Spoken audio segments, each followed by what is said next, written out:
What's going on, guys? Welcome back to Chris's Habs Corner. Today we're going to talk about Zach Benson's game a little bit.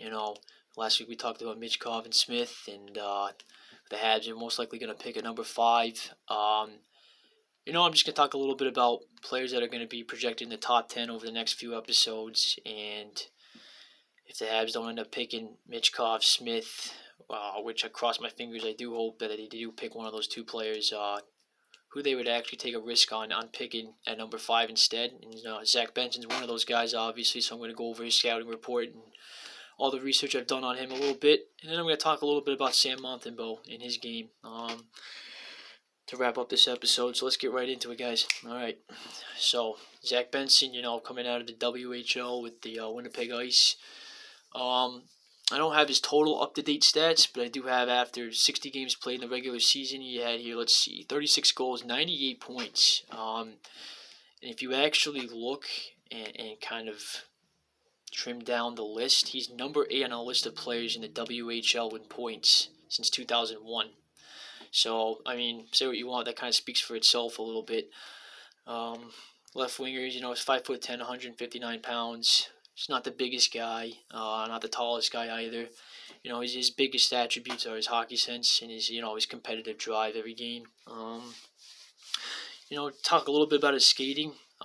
Just like a lot of players in the top 10 in this draft, he's not the fastest straight line skater. But what he does have, he has explosiveness and a lot of power in his initial stride and in his push off. Right, he has a lot of agility to his game as well. He has a lot of power created off of and explosive created off of his crossovers, especially, gliding through the neutral zone. He can accelerate off a crossover really fast. And one thing that stands out about his agility and just his explosiveness is when, he's in the offensive zone and he does not have the puck, he has the ability to just explode out into open areas and open pockets of space to put himself in scoring positions really well. He gets to open areas before the play unfolds, before the defender gets to that gap pretty well. So that's what I like about his skating game. He's not the top speed, fast player at all. He doesn't have that separation speed from start to finish, but he has those skill sets, that kind of separate him and make him a little bit of a different player skating wise. As well as his puck handling, he's a different brand of player with the puck. A lot of scouts and a lot of videos I've watched talk about how, Zach Benson has this fluid motion of adjustment, right? It's not necessarily the dekes or the slippery, sexy moves he makes with the puck. It's more of when he receives a pass or he's dishing off the puck, he makes a move with the puck, left, right, forehand, whatever, backhand, and then dishes it off or receives it all in one motion, right? It's just like almost like a Zen approach, like a martial art. It's like martial arts of hockey, right? It's just like fluid like water, kind of. And with that adjustment he makes with the puck really quick, all in one motion when he's receiving a pass, it actually creates either a passing lane or a shooting lane for himself. It's not necessarily, like I said, the deke or the big toe drag, to really just go inside out, outside in, and fake out. It's more of just that adjustment that he makes really quick, all in one motion with whatever else he's doing with the puck, right? So that's a little bit of a unique skill set that he has. It's impressive to kind of watch. He does have the ability to, shield off the puck, and he can make some deep moves one-on-one, but it really lies in his ability to adjust with the puck. That's pretty impressive. His hockey awareness and his hockey sense, is on both sides of the puck, defensively and offensively. He's really good at anticipating the play. He's really good at always knowing where to be. He makes really split-second quick decisions really well. You always look for that with a playmaker, someone that can just stop on a dime with the puck, scan really, really fast, computerize it really, really fast, and just make the play, right? And he does that, and he does that pretty well. Like I said before, he does have a pretty good sense of where his teammates are offensively and defensively. Just overall of how the play and how the structure is. It's not the elite level, but, it's good. It's good, and it's not something that stands out in a terrible way. His sense always allows him to make just quick reads. He makes quick reads and anticipates plays really fast. And he understands that that's going to help out his game in the offensive zone really well as well. So, nothing but good things about that, guys. So Zach Benson, let's see here. Got some more stats on him. Yeah, I mean, his competitiveness and his competitive spirit really stands out. He brings that intensity every night. His intensity level is pretty consistent, guys. You always see him going in the corners, and he does a fairly good job at gaining inside position. He seems to always be first on loose pucks and wins a lot of puck battles simply because he just has more will and more effort to just win the puck battle a lot of times consistently too. Right, that's the key. Is he's consistent with his intensity every night. He just skating the back check every play. Doesn't seem to just give up ever. And that's been consistent throughout his game. Defensively, he can box out bigger players than him in the defensive zone. You see him have that awareness to drop down in the defensive zone, down low, and really support the play down low when it's needed. Even though he's not even a centerman, he's a winger. So he can box out pretty good. Which is a key attribute to have that can play well to the NHL. Having that mindset, to do stuff like that. Just overall, that competitive nature is going to translate well to the NHL and just put him in a good position, I think. Talk about his shot a little bit. It's similar to other players I've talked about going, within the top 10, top 5 in this draft. He does not have a heavy or even a quick shot, right? But it's sneaky, and he does have a quick release. Much like other players, maybe not on the same level as them, but as their deceptiveness. But it's similar to other players I've mentioned with their deceptiveness. He has the ability to change the angle of the shot and still keep it really accurate. He has multiple release points off his stick. I watched a highlight of him take a one-touch pass in 3 different scenarios, and each time the release point was in a different area. With the one-touch pass, all 3 were goals. He can just shoot it off. He can release the puck off his stick in different areas and keep it deadly accurate. And he makes it difficult for defenders to predict a lot of times when he has the puck on his stick. What he's actually going to do with it, because he does have a pretty good backhand too. He just has multiple positions and multiple body positionings of where he releases the puck as well, not just positioning of his stick, but positioning of his body, and he doesn't have to transfer all of his weight to release that shot either. So deceptiveness and just unpredictability to his shot, that's pretty good qualities to have. But the key thing a lot of scouts talked about in videos that I've watched on Zach Benson talk about is he scores his goals because he just has the good knowledge and good anticipation to put himself in open areas to score when he doesn't have the puck in the offensive zone. It's more of his brain than it is his actual skill set of his shot.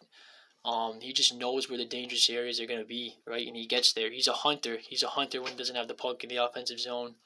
And that's the reason why he puts up goals, his passing game is... He uses,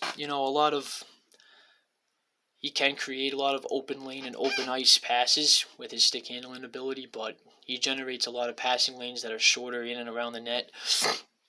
Like I said, that one fluid motion when he has the puck on his stick, it really does pull a defender's stick out of the way to open up a passing lane, and he just recognizes the best passing lane really fast when he does that, and he'll use it. He'll be behind the net and receive a puck, in an open area behind the net and use that one fluid motion to open up a passing lane, driving into the low slot, and he'll recognize that and make that pass right away, So he doesn't seem to totally mess around with the puck. He's a little more assertive with his decision making in the offensive zone and just getting the puck to a high danger area. So that's a good thing to have. And his backhand passes as well are pretty slippery. He does have the ability when he does that fluid motion to make a nice backhand pass as well, either with cycle game behind the net or just getting the puck into a good area. So I like that. And like I said, just he can really excel with his passing anywhere on the ice. And he's really good at opening passing lanes, large, wide passing lanes, smaller, tight area passing lanes. But overall, it's more of a tight, small area game in the offensive zone that he really thrives in, I think. So, yeah, that's really it on this, on this player, guys. Like I said, his competitiveness and his hockey sense, two things that really stand out about him. Right? He's not super elite at anything, but he's not bad, or he's not even okay. He's great. He's good at everything, right? So overall, he's a pretty solid player. The things that separate Michkov and Smith and the top 5 guys from him, obviously, is guys like Michkov and Smith, right? I've talked about they have that ability in the offensive zone to just have a total plan with the puck, and they have more elite playmaking abilities in Zach Benson, where they really have a master plan. And a guy like Michkov will wait out the play patiently with the puck until the right play develops, and a really, really smooth, slippery play develops that's going to lead to a really elite scoring chance. Michkov has a little more patience with the puck to drive to the net, I think, a little more, and recognize that he has more space to drive to the net than a guy like Zach Benson, obviously. And another obvious standout is that Michkov has the ability to draw players into him a lot better and then make a move around him and see the open ice more than a guy like Zach Benson does. And then Will Smith, Will Smith's brain I think, computes a little more faster than Zach Benson's done. Will Smith just is a wizard. He has the ability to see the play 3 or 4 steps ahead. Zach Benson can see the plays, anticipate, and make good reads really quick and make that quick decision making. But I don't think he's quite on that level of seeing the plays develop like 3 or 4 steps ahead like Will Smith is. And Will Smith's more well-rounded defensively. He's obviously a centerman, so he has that more of the anticipation defensively over Zach Benson. So I think that's what really separates those two from Benson. Like I said, personally, I'm doing this video to talk about these other players in the top 10 of the draft, because obviously we all know there are rumors that the Habs are not going to take Michkov if he's available, if he's the only one available at number 5, and they're going to try to trade out that player or just draft someone else. So I'm covering guys like Benson and talking about another few to really get a good idea of who else they might pick. But we all know my opinion. You can't pass up on this draft, right? You have to hit a home run. You have to take the best player available. And if Michkov is available at number 5, you take him. You can't just pass up this opportunity. It's too much of a loss this year. Like I've said in my other videos, I would much rather them pick Will Smith or Matvei Michkov over Zach Benson any day of the week. Not to say Zach Benson is not a top 10 player in this draft, but when you have a number 5 pick in a draft, take what's right in front of you and utilize it. That's how I really just feel about that situation. So yeah, I'll be going over players like Ryan Leonard and Ryan Bacher and a few other guys that are projected to go maybe in the top 10 in my upcoming videos, just to cover them and get a good idea on what type of players they are. But like I said, I really hope they just pick Matvei Michkov or Will Smith, guys. Yeah, that's how I stand on that. I just wanted to finish up this video to touch on Sam Montembeault a little bit. He played in the IIHF tournament. Let's see here, guys. I think I have his stats written down. I'm going to take a look real quick. Let's see. Yeah, he had 3 games played. So he had 4 goals on 73 shots in 3 games in the IIHF tournament with Team Canada. 69 saves. I think he won, I believe, first start of the game in a couple of those games. Really shutting the door, really just holding on the fort for Team Canada in a few of these games in this tournament. And I watched some highlights, and he's made some pretty crucial saves, some ridiculous saves, really athletic saves in this tournament. You could just tell that stands out. You could just tell his confidence is up from the season he's played with the Habs this year. That he just has that swagger to him a little more than he did going into the season at the beginning of last season, And I didn't totally realize this until I heard it on another talk show, and then I looked it up myself. Sam Montembeault was top 12 in the regular season in the NHL this year out of the 62 or 63 goaltenders all across the league, top 12 in save percentage at .901. I didn't realize that. To have in the type of game we play in this generation in the NHL, to have a save percentage around 900 to 910 means you're a decent goaltender, right? You know how to hold the ground. And to be in the top 12 just really speaks volumes of his improvement in his game and where it's at. And, it's nothing but impressive. And, he's hit over 103 games now. So, a lot of people talk about once you hit the 100 game mark as a goaltender, that's when you truly, as a scout or as management observing, what have you, you really can form your opinion on what their NHL career or where they are as a goalie, and you can start forming an opinion and a solid perspective on them, right? So we know he's an NHL goaltender, no doubt. There's no debate about that, right? I've said this in my previous videos. This season upcoming is going to be the question of can he handle a starting position as a starter? Can he handle a split tandem, 1A, 1B, with someone else, or is he a backup? I think this is going to be the year that decides all of that.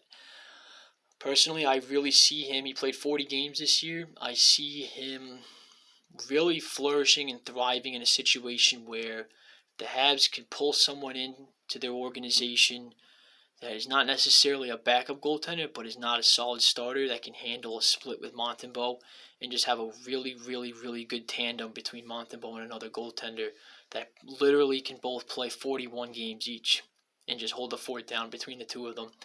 I see Montembeault really, really, really excelling in that situation. I mean, I don't think he can handle a workload of 55 to 60 games. I think that's a little too much for him, as we've seen. He does get a little complacent after a few games in net, so I think holding him back to split the season up would be solid. And most NHL teams are doing that too, right? You see a lot of goaltender duos and tandems going on around the league. That's becoming more of the common theme now. And you just see in his game this year, like I said in my other videos, he's just more efficient with his movements. He's anticipating where the shot is coming from a lot better and making better reads on, not swimming wildly in his net anymore. He's just making simple, efficient moves. He's even more athletic, with his kicks, with his kickouts in his glove. You see him just have the more athletic, acrobatic ability, kind of. And it looks like he has a little more confidence to be bolder and to challenge the shooter a little more at the right times when he's in net, right? So I really think his game is coming along, and he might improve this year. He might improve even more so and prove that he can handle a full-time starting job. I mean, we don't know. But what I do know is that he has 1 year left on his deal. He's going to be a free agent next summer. I believe it's an unrestricted free agent, UFA. I'm not 100% sure. I might be mistaken on that. I'll have to check. But my point is, the Habs have to lock him up now, guys, because if you don't, and let's just say he has an amazing season, right, where he really, really, really just comes out and hits his prime completely and has a solid year, even better than this year. His camp and his agent's asking price to re-sign him next summer is going to be a pretty penny to pay for him. They're going to ask for a lot more money than if you were to sign him to a 2 or 3 year deal this summer, maybe around the $2 million a year mark. And I think the Habs should do that, because what have you got to lose if it doesn't pan out? You already know at least he's a solid backup goaltender, right, at the worst case scenario. So I think locking him in for, I could see it 2 years, do not total risk, but not totally just I don't want to say giving up, but not shorting out a contract either. I think a solid 2-year deal, a couple million a year, really buys you time to even see more progression in his game and really even understand more of what kind of goaltender he is. And like I said, within the next 2 years, if you sign him, either he's a solid backup goaltender or he's a solid split tandem goalie at the worst. And that could be a part of the development of this team and, taking the next step towards making the playoffs. It could really be a key part of it. So I think signing him this summer to a couple more years is worth the investment instead of taking the risk of the price being way too much for the Habs to afford next summer or damaging the cap situation next summer. So I think it would just be a smart move to sign him this summer. And that's my opinion on that. Yeah, guys, that's really all I got today. I am going to be coming out with another video some point this week. I'm going to talk probably a little bit about Ryan Leonard and his game. Maybe another prospect in the top 10. The next few episodes I'm going to do are going to be top 10 prospects, talking about their game a little bit, what I've read on their scouting reports, and just go over, other off-season issues and topics with the Habs. So stay tuned for all that. Probably should have said this at the beginning of the video. Please like and subscribe to this channel. I really am trying to grow this to at least 100 subscribers by the end of the summer. It'd be really appreciated. Talk to you guys next time. Go Habs, go.